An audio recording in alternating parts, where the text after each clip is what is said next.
ഇരിക്കാൻ നല്ലൊരു ബെഞ്ച് പോലും ഇല്ലാത്ത സ്കൂളിൽ നിന്നും പബ്ലിക് ടാപ്പ് പോലും ഉപയോഗിക്കാൻ വിലക്കുള്ളൊരു ഗ്രാമത്തിൽ നിന്നും അവൾ കഷ്ടപ്പെട്ട് പഠിച്ചിതുവരെ എത്തിയത് തിരിച്ചു പോകാൻ തന്നെയായിരുന്നു യുവർ ഓണർ. പക്ഷെ ഇതൊരിക്കലും ഇങ്ങനെ ആയിരുന്നില്ല. Didn't she quit?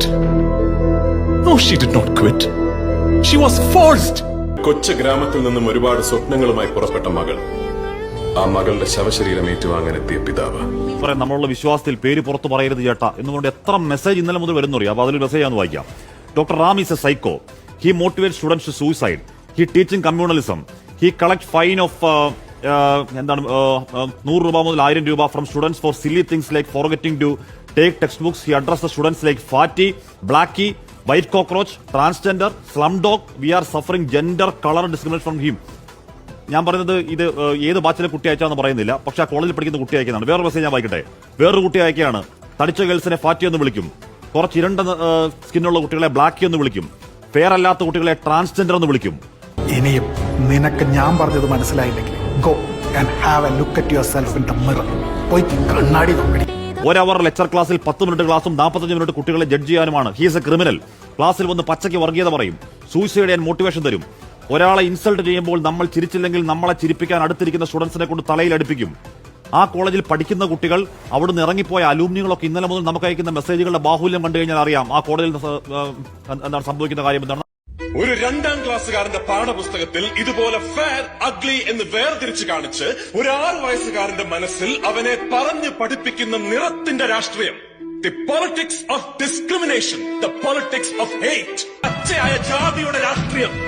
എന്താണ് സംഭവിക്കുന്ന കാര്യം എന്താണ്. അതാരും പുറത്തു പറയില്ല. കാരണം എന്താണ്, ആരെങ്കിലും പുറത്തു പറഞ്ഞു കഴിഞ്ഞാൽ ഈ പറഞ്ഞ ഇന്റേണൽ മാർക്ക് എന്ന് പറയുന്ന ഈ ദുഷ്ട സംഭവം വെച്ചുകൊണ്ട് കുട്ടികളെ ഭാവി തുലച്ചു കളയാനുള്ള വകുപ്പ് ഇവരുടെ കയ്യിലുണ്ട്. 10 വർഷം കഴിഞ്ഞാലും നീയൊക്കെ ഇവിടെ നിന്ന് പഠിച്ച് പുറത്തേക്ക് ഇറങ്ങണമെങ്കിൽ എന്റെ ഒപ്പ് വേണം. ഓക്കെ ജിബിൻ, അതുകൊണ്ട് ഇതൊന്നും പുറത്തു പറയില്ല എന്നത്. ആ കോളേജിൽ പഠിക്കുന്ന കുട്ടികളുടെ രക്ഷിതാക്കളുണ്ടെങ്കിൽ നിങ്ങളുടെ മക്കൾ ആ കോളേജിൽ അനുഭവിക്കുന്നത് ക്രൂരമായ പീഡനമാണ്, ക്രൂരമായ ടോർച്ചറാണ്. നിങ്ങൾ ആ കുട്ടികളെ വിളിച്ചിരുത്തി എന്താണ് ആ കോടതിയിൽ സംഭവിക്കുന്നത് പറഞ്ഞ് മനസ്സിലാക്കുന്നില്ലെങ്കിൽ, അല്ലെങ്കിൽ ചോദിച്ച് മനസ്സിലാക്കി അതിൽ ഇടപെടൽ നടത്തുന്നില്ലെങ്കിൽ ഉറപ്പായും എഴുതി വെച്ചോ നിതിൻ രാജ് അവിടുത്തെ അവസാനത്തെ പേരുകാരനല്ല എന്ന കാര്യം നമുക്ക് ഈ വരുന്ന മെസ്സേജുകളുടെ ആ കുട്ടികൾ അനുഭവിക്കുന്ന വിറയലിന്റെ, ഭയത്തിന്റെ ഉത്തമ ബോധ്യത്തിൽ പറയാനാണ്. അതിന് പരിഹാരം ഉണ്ടാവുന്നില്ലെങ്കിൽ, ആ അധ്യാപകർ അവിടെ തുടരുകയാണെങ്കിൽ പ്രിയപ്പെട്ട രക്ഷിതാക്കളെ നിതിൻ രാജ് അവിടുത്തെ അവസാനത്തെ മരണമാവില്ല, അതുറപ്പ്. 52 ഒറ്റപ്പെട്ട സംഭവങ്ങൾ മിസ്റ്റർ അയ്യർ. ഓരോ വർഷവും അതിർത്തിയിൽ കൊല്ലപ്പെടുന്ന ജവാന്മാരെക്കാൾ കൂടുതൽ ജീവനുകൾ നമ്മുടെ രാജ്യത്തെ യൂണിവേഴ്സിറ്റികളിൽ ഇല്ലാതെയാകും. അപ്പോ ഒരു കോളേജിലെ 2 അധ്യാപകരുടെ സ്വഭാവ വൈകല്യമാണ് ഈ കുട്ടികളെല്ലാം പറഞ്ഞുകൊണ്ടിരിക്കുന്നത്. ഇതിനെ തുടർന്ന് മനസ്സ് നൊന്താണ് നിതിൻ എന്ന ആ കുട്ടി ആത്മഹത്യ ചെയ്തത്. പക്ഷെ ഇപ്പോ ആ കേസൊക്കെ മാറി, ഇപ്പൊ അതൊരു ലോൺ ആപ്പ് കേസായിട്ട് പറയുന്നുണ്ട്. അപ്പോ ആ കേസിന്റെ സ്വഭാവവും രീതിയും എല്ലാം മാറി ഇപ്പൊ ലോൺ ആപ്പ് കേസായിട്ടാണ് പോലീസ് പറയുന്നത്. ഇതൊരു ലോൺ ആപ്പുമായി ബന്ധപ്പെട്ടിട്ടുള്ള ഒരു കേസാണ്.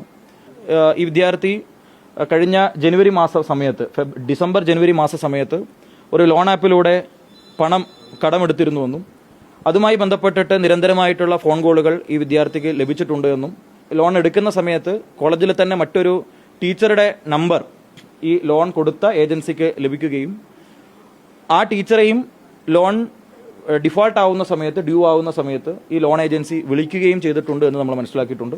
10-ാം തീയതിയും അത്തരത്തിൽ നിരന്തരമായിട്ടുള്ള കോൾസ് ഈ ടീച്ചറുടെ മൊബൈൽ ഫോണിലേക്ക് വന്നതായിട്ട് നമ്മുടെ സൈബർ അന്വേഷണത്തിലൂടെ നമുക്ക് വ്യക്തമായിട്ടുണ്ട്.